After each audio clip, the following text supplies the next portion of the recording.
નમસ્તે મિત્રો, આજના ગુજરાત સમાચારની અંદર આપ સર્વ સાથે મિત્રોનું ફરી એકવાર સ્વાગત છે।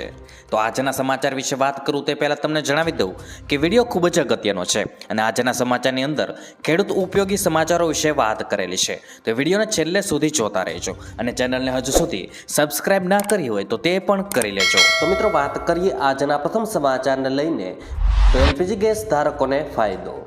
મિત્રો, ઉજ્જવલા યોજનાના લાભાર્થીઓને નાણાકીય વર્ષ 2024 અને 25 દરમિયાન એલપીજી સિલિન્ડર પર 300 રૂપિયાનું ડિસ્કાઉન્ટ મળતું રહેશે। આ સબસિડી યોજના 31 માર્ચ 2024 સુધી હતી, પરંતુ તાજેતરમાં જ સરકારે આ રાહતને 31 માર્ચ 2025 સુધી લંબાવી છે। આથી નવા નાણાકીય વર્ષના પ્રથમ દિવસ એટલે કે 1 એપ્રિલ 2024થી અમલમાં આવશે। ત્યારબાદ મિત્રો અગત્યના સમાચાર વિશે આગળ વાત કરીએ તો 1 એપ્રિલથી બદલાઈ રહ્યા છે આ નિયમો, જેમાં મિત્રો પ્રથમ છે નેશનલ પેન્શન સિસ્ટમ એટલે કે એનપીએસને વધુ સુરક્ષિત બનાવવા આધાર આધારિત 2 step authentication system NPS users માટે 1 એપ્રિલથી લાગુ કરવામાં આવશે। જ્યારે મિત્રો બીજા નિયમની વાત કરીએ તો એસબીઆઈ કાર્ડે જાહેરાત કરી છે કે 1 એપ્રિલ 2024થી કેટલાક ક્રેડિટ કાર્ડ્સ માટે ભાડાની ચૂકવણીના વ્યવહારો પર રિવોર્ડ પોઈન્ટનું સંગ્રહ બંધ કરાશે। ત્યાર પછી મિત્રો આગળ વાત કરીએ તો એક્સિસ બેંક ક્રેડિટ કાર્ડ પર ઈંધણ એટલે કે પેટ્રોલ, ડીઝલ, વીમા કે સોના પર ખર્ચ કરવા માટે રિવોર્ડ પોઈન્ટ નહીં અપાય, જેનો 20 એપ્રિલથી અમલ કરવામાં આવશે। અને મિત્રો જો 31 માર્ચ 2024 સુધીમાં ફાસ્ટેગ કેવાયસી નહીં કરો તો 1 એપ્રિલથી ફાસ્ટેગનો ઉપયોગ કરવામાં સમસ્યાનો સામનો કરવો પડી શકે છે। જ્યારે મિત્રો 5મા નિયમની વાત કરીએ તો 1 એપ્રિલથી કોમર્શિયલ અને ડોમેસ્ટિક ગેસ સિલિન્ડરની કિંમતમાં ફેરફાર થઈ શકે છે। ત્યારબાદ મિત્રો અગત્યના સમાચાર વિશે આગળ વાત કરીએ તો 1લી તારીખથી દવાઓના ભાવમાં વધારો। મિત્રો પેનકિલર્સ અને એન્ટીબાયોટિક્સ દવાના ભાવમાં વધારો થવાનો છે, જે મિત્રો 1 એપ્રિલ 2024થી થશે। મિત્રો 1 એપ્રિલથી જીવન જરૂરી દવાના ભાવમાં નજીવો વધારો થવાનો છે। હોલસેલ પ્રાઇસ ઇન્ડેક્સને આધારે ડ્રગ પ્રાઇસ રેગ્યુલેટરે 0.0055% વધારાને મંજૂર કર્યો છે। ત્યારબાદ મિત્રો આગળ વાત કરીએ તો ઘઉંની સંગ્રહખોરી રોકવા મોટો નિર્ણય। મિત્રો ઘઉંના ભાવમાં વધારો કે સંગ્રહખોરી રોકવા માટે કેન્દ્ર સરકારે ઘઉંનો સ્ટોક જાહેર કરવો જરૂરી બનાવ્યો છે। તમામ વેપારીઓએ 1 એપ્રિલથી દર શુક્રવારે અહીં આપેલી વેબસાઇટ પોર્ટલની મુલાકાત લેવાની રહેશે અને તેમના ઘઉંનો સ્ટોક વિશે માહિતી આપવી પડશે। સરકારે અગાઉ ઘઉં પર સ્ટોક લિમિટ લાદી હતી, તેમનો કાર્યકાળ 31 માર્ચે સમાપ્ત થઈ રહ્યો છે, જેને મિત્રો ધ્યાનમાં રાખીને સરકારે આ નિર્ણય લીધો છે। ત્યારબાદ મિત્રો અગત્યના સમાચાર વિશે આગળ વાત કરીએ તો સોનું ઓલ ટાઈમ હાઈ પર। મિત્રો લગ્નની સિઝન પહેલા સોનું રેકોર્ડ તોડી રહ્યું છે। ઇન્ટરનેશનલ માર્કેટમાં સોનાનો ભાવ $2250 આસપાસ રહેતા અમદાવાદમાં સોનાનો ભાવ પ્રતિ 10 ગ્રામ ₹70,500ની નવી ઊંચી સપાટીએ પહોંચ્યું છે। રોકાણકારો પ્રોફિટ બુકિંગ કરવામાં વધારે રસ દાખવી રહ્યા હોય તેમ લાગી રહ્યું છે। મિત્રો આશરે છેલ્લા 2.5 વર્ષથી ખરીદેલું સોનું લોકો વેચાણ માટે કાઢી રહ્યા છે। સોનાના પગલે ચાંદી પણ $75,500 પ્રતિ કિલોએ પહોંચી ગઈ છે। ત્યારબાદ મિત્રો આગળ વાત કરીએ તો ખેડૂતોને સિંચાઈ માટે વધુ પાણી મળવાનું છે। મિત્રો એવું લાગી રહ્યું છે કે આણંદ અને ખેડા જિલ્લાના ખેડૂતો માટે સરકાર માહી સિંચાઈ નહેરોમાં પાણીનો પુરવઠો 10 એપ્રિલ સુધી ચાલુ રાખશે। ભારે ગરમી વચ્ચે ડાંગર, શાકભાજી, તમાકુ, કેળ તેમજ ઘાસચારાની રોપણી થવાની હોય સિંચાઈ વિભાગના સેક્રેટરીને આ બાબતે રજૂઆત કરાઈ છે। આવનાર એકાદ દિવસમાં આ અંગે હકારાત્મક નિર્ણય લેવાઈ શકે છે।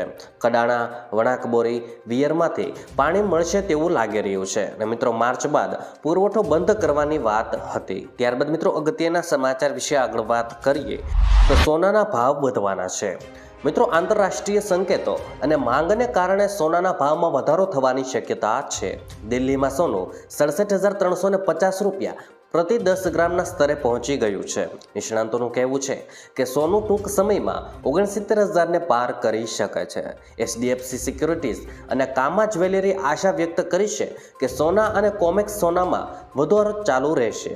ફુગાવાના દરના આંકડા જાહેર થયા બાદ સોનાના ભાવમાં વધુ વધારો થવાની સંભાવનાઓ છે। ત્યાર પછી મિત્રો આગળ વાત કરીએ તો મિત્રો આજે 31 માર્ચ તારીખ છે, જે મિત્રો મહિનાની છેલ્લી તારીખ છે અને આવતીકાલથી નાણાકીય નવું વર્ષ શરૂ થવા જઈ રહ્યું છે।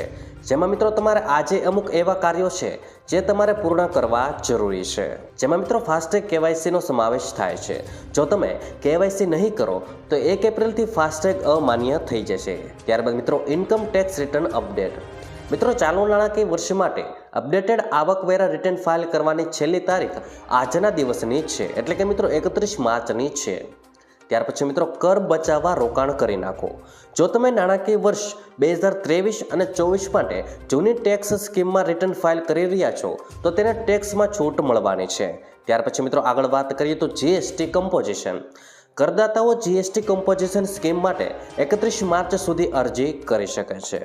આજના દિવસમાં એટલે કે 31 માર્ચની તારીખ સુધીમાં પતાવવા જરૂરી છે, નહીંતર મિત્રો તમારા ખિસ્સા પરનો બોજ વધી જશે. ત્યાર પછી મિત્રો આગળ વાત કરીએ તો હવામાન નિષ્ણાત અંબાલાલ પટેલ દ્વારા રાજ્યમાં એપ્રિલ મહિના દરમિયાન હવામાન કેવું રહી શકે તે અંગેની સંભાવનાઓ વ્યક્ત કરવામાં આવી છે, જેમાં તેમણે દેશમાં તથા ગુજરાતમાં પ્રી મોન્સૂન એક્ટિવિટીના ભાગરૂપે છાંટા થવાની અને આંધી વંટોળ સાથેનું હવામાન રહેવાની સંભાવનાઓ વ્યક્ત કરી છે. આ સાથે તેમણે ભારે પવનના કારણે કાચા મકાનોના પતરા ઉડી જાય તેવો ભારે પવન ફૂંકાવાની પણ શક્યતાઓ વ્યક્ત કરી છે. મિત્રો માર્ચ મહિનાથી ગુજરાત સહિત દેશમાં હીટવેવની વોર્નિંગ અપાઈ છે, ત્યારે આગામી એટલે કે એપ્રિલ મહિનામાં અંબાલાલ પટેલે કાળઝાળ ગરમી પડવાની અને પારો ઊંચો જવાની સંભાવનાઓ વ્યક્ત કરી છે. મિત્રો અંબાલાલ પટેલે માર્ચના અંતમાં પણ હવામાનમાં પલટો આવવાની શક્યતાઓ વ્યક્ત કરી છે, જેમાં દેશના ઉત્તર પૂર્વના ભાગોમાં આંધી વંટોળની શક્યતાઓ પણ વ્યક્ત કરવામાં આવી છે, જેમાં પ્રી મોન્સૂન એક્ટિવિટી અને વેસ્ટર્ન ડિસ્ટર્બન્સની અસરોના કારણે હવામાનમાં પલટો આવવાની આગાહી કરવામાં આવી છે. અંબાલાલ પટેલે એપ્રિલની શરૂઆતમાં જ ગુજરાતમાં વાદળછાયું વાતાવરણ રહેવાની તથા આંધી આવવાની સંભાવનાઓ વ્યક્ત કરી છે. તારીખ 3 અને 5 દરમિયાન દક્ષિણ ભારતના હવામાનમાં પલટો આવવાની સંભાવનાઓ પણ અંબાલાલ પટેલે વ્યક્ત કરી રહ્યા છે. ત્યાર પછી મિત્રો એપ્રિલના મધ્યમાં એટલે કે 12 થી 14 તારીખ દરમિયાન ગુજરાતના હવામાનમાં પલટો આવવાની શક્યતાઓ અંબાલાલ પટેલ દ્વારા વ્યક્ત કરવામાં આવી છે. તારીખ 16 અને 18 એપ્રિલમાં વેસ્ટર્ન ડિસ્ટર્બન્સની અસર જોવા મળશે. આ પછી 19 અને 20 એપ્રિલે મધ્યપ્રદેશનું હવામાન બદલાવાનું છે. મિત્રો એપ્રિલ મહિનામાં કાલબૈશાખીનો અનુભવ થવાની સંભાવનાઓ અંબાલાલ પટેલે વ્યક્ત કરી રહ્યા છે, જેમાં માર્ચના મધ્યથી જૂનના મધ્ય સુધી ગરમ પવનો ફૂંકાઈ શકે છે અને તેના કારણે લૂ સહિતની અસર થતી હોય છે. અંબાલાલે આ ઉનાળા દરમિયાન આકરી ગરમી પડવાની સંભાવનાઓ વ્યક્ત કરી છે. એપ્રિલ મહિના દરમિયાન તેમણે તાપમાનનો પારો રાજ્યમાં 43 થી 44 ડિગ્રી સુધી જવાની સંભાવનાઓ પણ વ્યક્ત કરી છે. તો મિત્રો આજના દરેક સમાચાર અહીં કામના પૂર્ણ થાય છે. આપને કહેવા લાગ્યા એ કોમેન્ટ બોક્સમાં જણાવી દેજો, અને વિડીયો કામનો લાગ્યો હોય, સમાચાર ઉપયોગી લાગ્યા હોય તો મિત્રો આ વિડીયોને એક લાઈક કરી દેજો, જેથી કરીને અમને પ્રોત્સાહન મળતું રહે અને દરરોજના ખેડૂતને લગતા, હવામાનને લગતા અને ગુજરાતમાં પળે પળના સમાચાર મેળવવા માટે ગુજરાતની આ ચેનલ તાતની વાતને સબસ્ક્રાઇબ કરી લેજો, જેથી કરીને ગુજરાતની દરેક અપડેટ્સ તમને મળતી રહે. તો મિત્રો હું મળીશ તમને આવતીકાલે નવા સમાચારો સાથે અને નવી માહિતી સાથે. ત્યાં સુધી મિત્રો મને રજા આપશો. ધન્યવાદ.